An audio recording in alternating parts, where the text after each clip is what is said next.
नमस्कार, जनता टीवी देख रहे हैं आप। मैं आपके साथ दीक्षा शर्मा। बुलेटिन की शुरुआत करेंगे बड़ी खबर के साथ। देहरादून से आ रही इस वक्त की बड़ी खबर आपको बताएंगे। यूके एसएसएससी पेपर लीक मामले में सेवानिवृत्त न्यायमूर्ति यूसी ध्यानी बने हैं अध्यक्ष। ये बड़ी खबर आपको बता रहे हैं यूएसएससी पेपर लीक मामले से जुड़ी, जहां पर जज बीएस वर्मा ने निजी कारणों से असमर्थता दिखाई है। प्रदेश सरकार ने हाईकोर्ट के पूर्व जज को नियुक्त किया है। ये बड़ी खबर।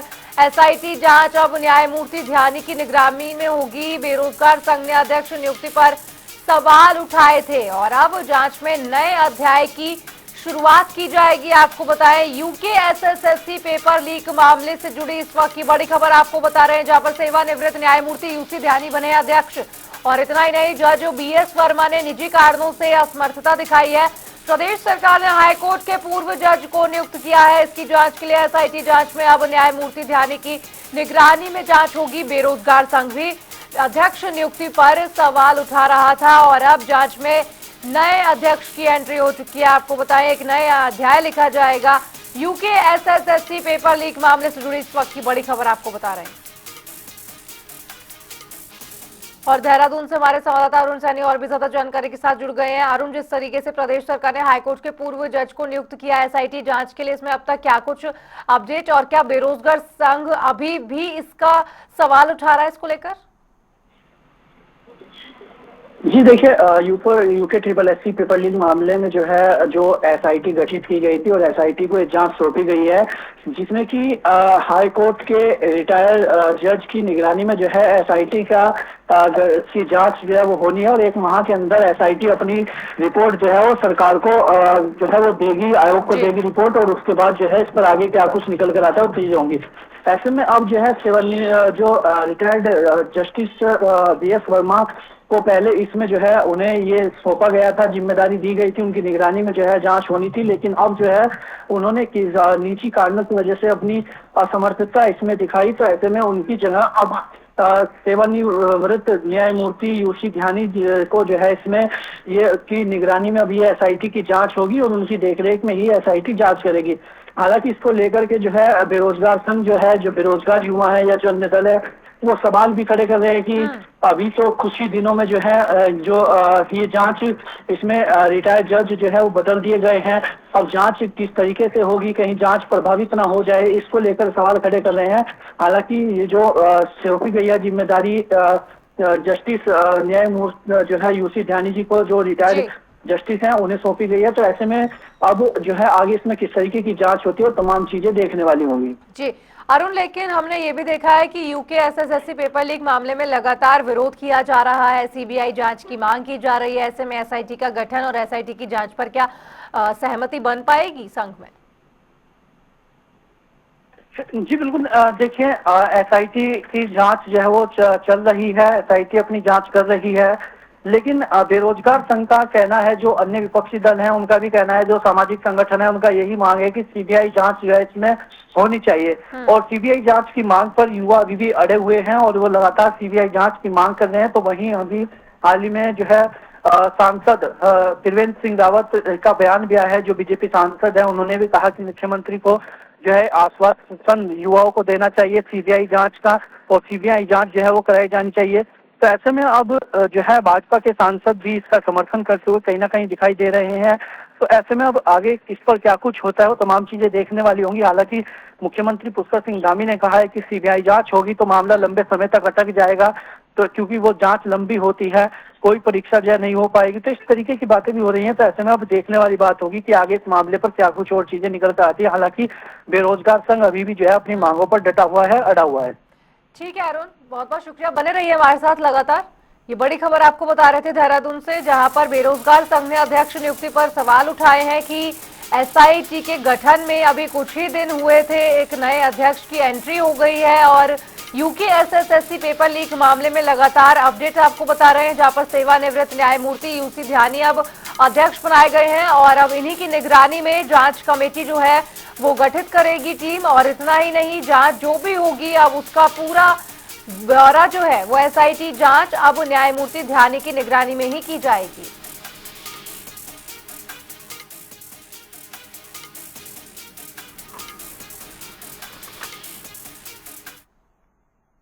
और चलिए बढ़ेंगे आगे, रुक करेंगे इस वक्त की बड़ी खबर का। बड़ी खबर आपको बताएंगे इस वक्त की देहरादून से आ रही है इस वक्त की बड़ी खबर, बड़ी जानकारी।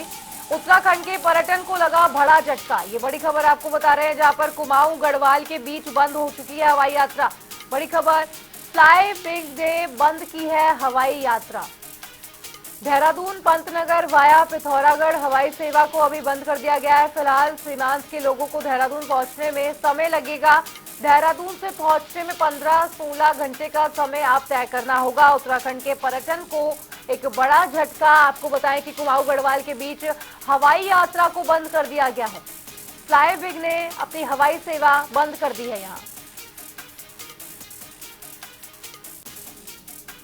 और देहरादून से हमारे संवाददाता लगातार हमारे साथ बने हुए हैं। अरुण, क्या कुछ बताया जा रहा है, जो देहरादून से अब पहुंचने में 15 से 16 घंटे का समय लगता है, हवाई सेवा क्यों बंद की गई है, क्या कुछ कारण है इसके पीछे? जी देखिए, उत्तराखंड के पर्यटन को एक तरीके से कहें तो बड़ा झटका लगा है। और जिस तरीके से कुमाऊं और गढ़वाल के बीच जो हवाई यात्रा होती थी, जिससे जो यहाँ पर पर्यटक आते थे उन्हें काफी इसमें लाभ भी मिलता था, काफी फायदा उन्हें होता था, वो जल्द से जल्द जो है अपनी यात्रा वो करते थे।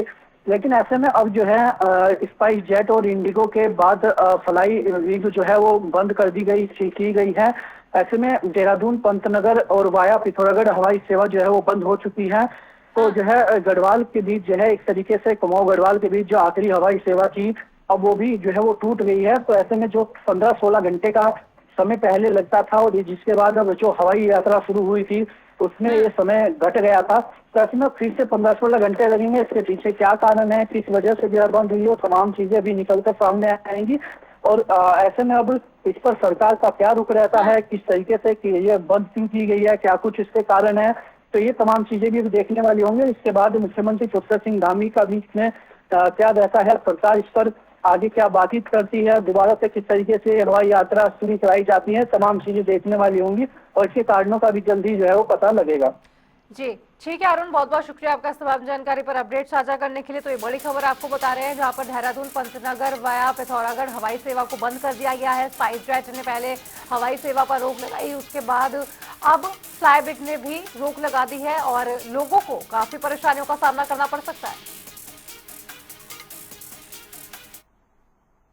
तो वहीं आपको बताएं कि यूके SSSC पेपर लीक मामले में एसआईटी ने मास्टरमाइंड खालिद के घर दूसरी बार छापेमारी की। इस दौरान टीम ने खालिद के तीनों बहनों और पिता से पूछताछ कर अहम दस्तावेज भी जब्त किए हैं। और इसी को लेकर एसआईटी प्रमुख जया बलूनी ने बताया कि अनुपस्थित सदस्य भी पूछताछ में शामिल किए गए हैं और मिली सामग्री आगे की जांच में इस्तेमाल होगी।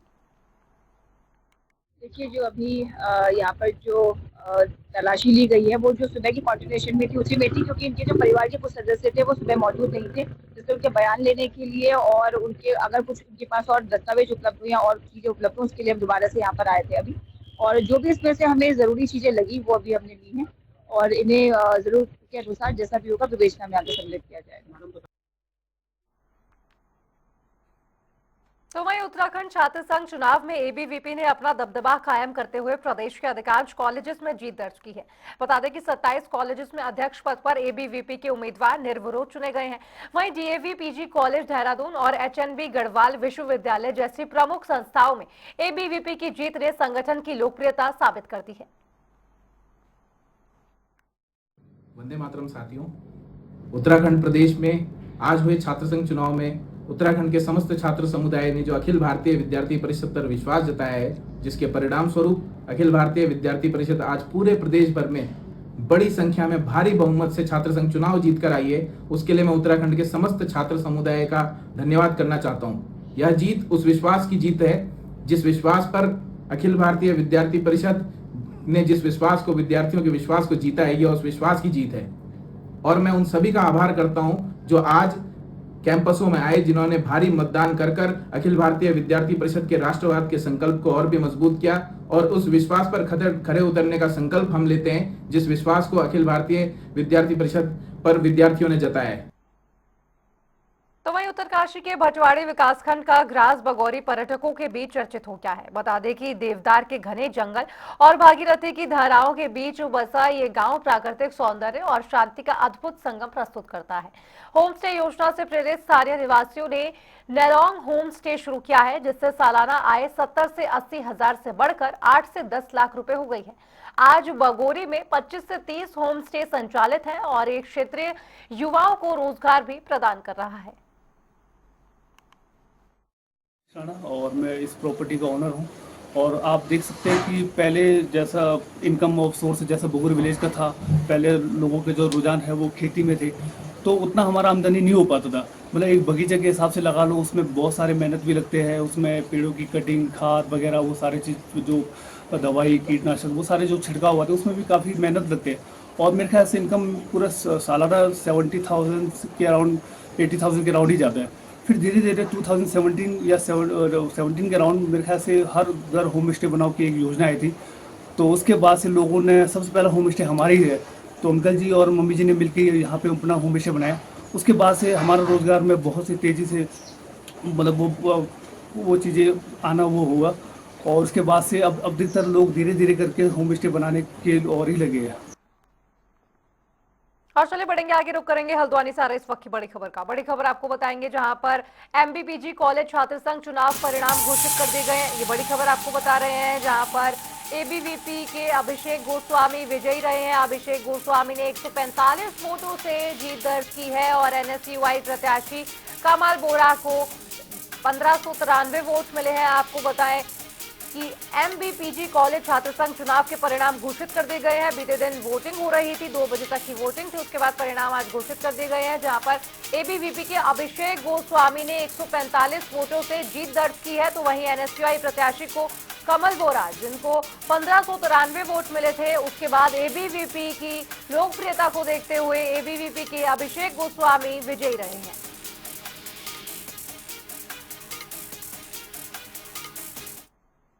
और चलिए बढ़ेंगे आगे, रुक करेंगे हरिद्वार से आ रही इस वक्त की बड़ी खबर का। बड़ी खबर आपको बताएं, भूपतवाला कॉलेज छात्र संघ चुनाव परिणाम भी घोषित कर दिए गए हैं। ये बड़ी खबर आपको बता रहे हैं, जहां पर एबीवीपी ने सभी 6 पदों पर बाजी मारते हुए ये जीत हासिल की है। चुनाव अधिकारी ने घोषणा की है इसकी, कॉलेज प्राचार्य की मौजूदगी में एबीवीपी ने सभी 6 पदों पर बाजी मारते हुए जीत हासिल की है। चुनाव अधिकारी ने इसकी घोषणा की है। और इतना ही नहीं, आपको बताएं कि भूपतवाला कॉलेज छात्र संघ चुनाव के परिणाम भी घोषित कर दिए गए हैं। एबीवीपी ने सभी 6 पदों पर एक तरफा बाजी मारते हुए जीत दर्ज की है। चुनाव अधिकारी ने इसकी घोषणा की है, जहां पर मौके पर कॉलेज की प्राचार्य भी मौजूद रही।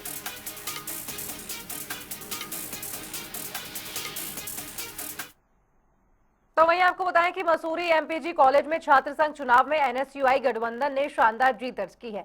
प्रवेश राणा अध्यक्ष पद पर विजयी होकर छात्रों में उत्साह और एकजुटता का संदेश लेकर आए हैं। और वहीं जीत के बाद कॉलेज परिसर में भव्य विजय जुलूस भी निकाला गया। छात्रों में उम्मीद जताई है कि एनएसयूआई संगठबंधन की जीत से शिक्षा व्यवस्था में पारदर्शिता आएगी, पेपर लीक जैसी घटनाओं पर रोक लगेगी और कॉलेजेस का समग्र विकास सुनिश्चित होगा। मैं प्रवेश सिंह राणा, अध्यक्ष छात्र संघ एमपीजी कॉलेज मसूरी, हर एक शख्स का, उस हर एक शख्स का बहुत बहुत धन्यवाद करना चाहूँगा जिसने ये जीत मुझे हासिल करवाई। और सबसे बड़ी बात, एबीवीपी जिनसे कि लोग सब परेशान हो चुके हैं, हर दिन हर दूसरे दिन एक पेपर लीक, हर दिन वोट चोरी, हर दूसरे दिन कॉलेज में जाके प्रिंसिपल के साथ बदतमीजी करना, टीचर के साथ बदतमीजी करना, ड्रिलबाजी करना। ये जीत प्रवेश राणा की नहीं है, ये जीत उन युवाओं की है जो इन सब चीज़ों से परेशान है, उन सबसे परेशान है, पेपर लीक से परेशान है, इन बदतमीजी से परेशान है। और ये जीत, मैं प्रवेश सिंह राणा ये जीत उन युवाओं को समर्पित करता हूँ, उन सभी युवाओं को समर्पित करता हूँ जो सभी कोशिश करेंगे और जल्द से जल्द कोशिश करेंगे, हम उन्हें पूरी करेंगे। बहुत बहुत धन्यवाद। तो वहीं शारदीय नवरात्रि के 7वें दिन हरिद्वार के प्रमुख मंदिरों में माता कालरात्रि की पूजा का भव्य आयोजन हुआ और हर की पौड़ी, माया देवी, चंडी देवी और मनसा देवी मंदिरों में भक्तों की भीड़ सुबह से ही जुट रही है। वहीं श्रद्धालु काले वस्त्र पहनकर काले तिल, गुड़ और धूप से माता की आराधना कर जीवन में सकारात्मकता और भय से मुक्ति की कामना कर रहे हैं। और इसी को लेकर प्रशासन ने सुरक्षा और सफाई के खास इंतजाम किए हैं।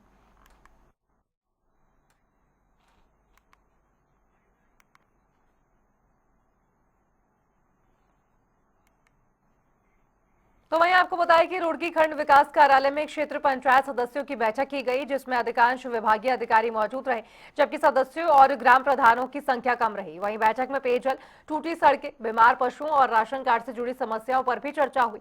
इसी को लेकर अधिकारियों ने सभी शिकायतों को गंभीरता से लेते हुए मौके पर टीम भेजने और जल्द समाधान का आश्वासन दिया। साथ ही ब्लॉक प्रमुख ने गाँव-गाँव विकास को प्राथमिकता बताया।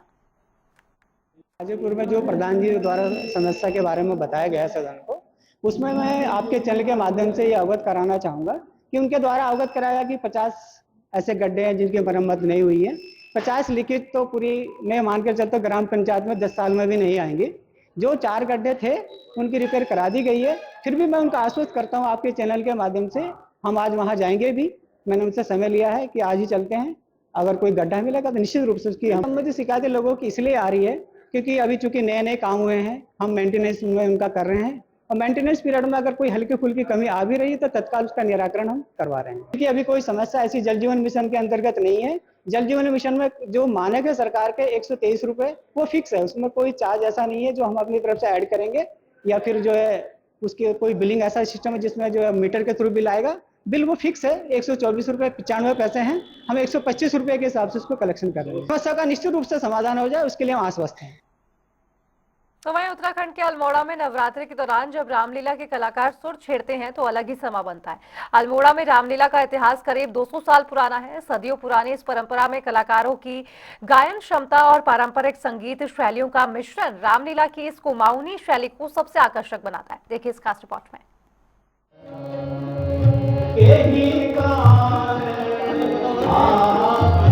उत्तराखंड के अल्मोड़ा में नवरात्रि के दौरान जब रामलीला के कलाकार सुर छेड़ते हैं तो अलग ही समा बनता है।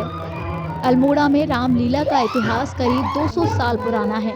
सदियों पुरानी इस परंपरा में कलाकारों की गायन क्षमता और पारंपरिक संगीत शैलियों का मिश्रण रामलीला की इस कुमाऊनी शैली को सबसे आकर्षक बनाता है। अल्मोड़ा की रामलीला को देश में होने वाली सबसे प्राचीन रामलीलाओं में से एक माना जाता है और इसका मंचन कुमाऊनी संस्कृति को पेश करने का भी मौका है। महिला कलाकारों की खास भागीदारी भी इसे अलग बनाती है, जो पुरुषों के दबदबे को दरकिनार करने का एक तरीका है। 200 वर्ष पुरानी ऐसी मानी जाती है। यहाँ की रामलीला में मुख्य आकर्षण होता है, जितने भी पात्र बने रहते हैं यहाँ की रामलीला का मुख्य जो अंग माना जाता है वो गायकी अंग है। लेकिन पात्र गायकी के साथ साथ पूर्ण अभिनय भी करते हैं। जो हमारी कुमाऊं की रामलीला है वो कुमाऊं में नहीं बल्कि पूरे भारतवर्ष में बहुत प्रसिद्ध है। अल्मोड़ा में काफ़ी समय से ये रामलीला चल रही है और यहाँ पे बहुत जगह पे रामलीला होती है और यहाँ पे हमारे भुवनेश्वर महादेव मंदिर में हमें महिलाओं को भी अक्सर ये मंच दिया जाता है करने के लिए। जैसा कि आज मैं ताड़िका का पार्ट खेल रही हूँ यहाँ पे और मैं बहुत टाइम से ये पार्ट खेल रही हूँ। इससे हमारे अंदर सेल्फ कॉन्फिडेंस आता है और कहीं पे भी मतलब हम बोल सकते हैं, कॉन्फिडेंस आता है इससे और बहुत अच्छा लगता है। अल्मोड़ा की रामलीला इलाके की समृद्ध संस्कृति और विरासत की जीती जागती मिसाल है। हिंदुस्तानी शास्त्रीय संगीत और राजस्थान की मांड लोक शैली का मिश्रण कलाकारों की भावपूर्ण कलात्मकता को और समृद्ध करता है। इनके जरिए दर्शक भगवान राम की कथा से अलग अंदाज में दोबारा जुड़ते हैं। और चलिए अब सीधा लिए चलेंगे आपको नैनीताल, जहां पर मुख्यमंत्री पुष्कर सिंह धामी प्रतिभा सम्मान समारोह कार्यक्रम में पहुंचे हैं। ईशानी सैनी रुड़की, ईशानी सैनी रुड़की, आयुष रावत रुड़की, रुद्र श्रीवास्तव गंगनाली श्रीकोट श्रीनगर, सुजल राणा उखीमठ, सुचित सिंह अगस्मुनि,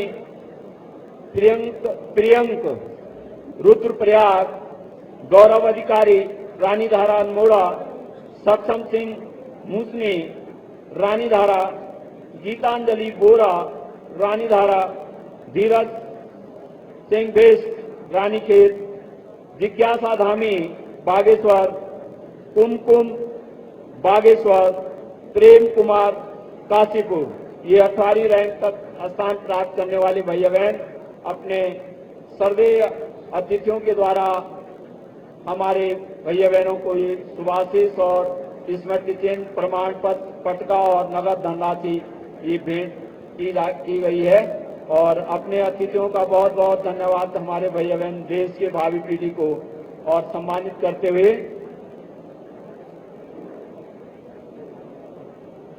इसके पश्चात हाई स्कूल के भैया बहनों को मैं आमंत्रित कर रहा हूं। 19वीं रैंक से लेकर के और 20वीं रैंक तक के भैया बहन अपना यहां पर आ जाएंगे।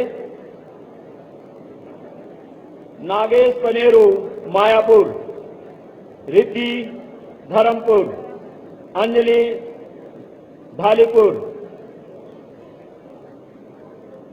ढालीपुर देहरादून, अंजलि महेश चंद्र उत्तरकाशी,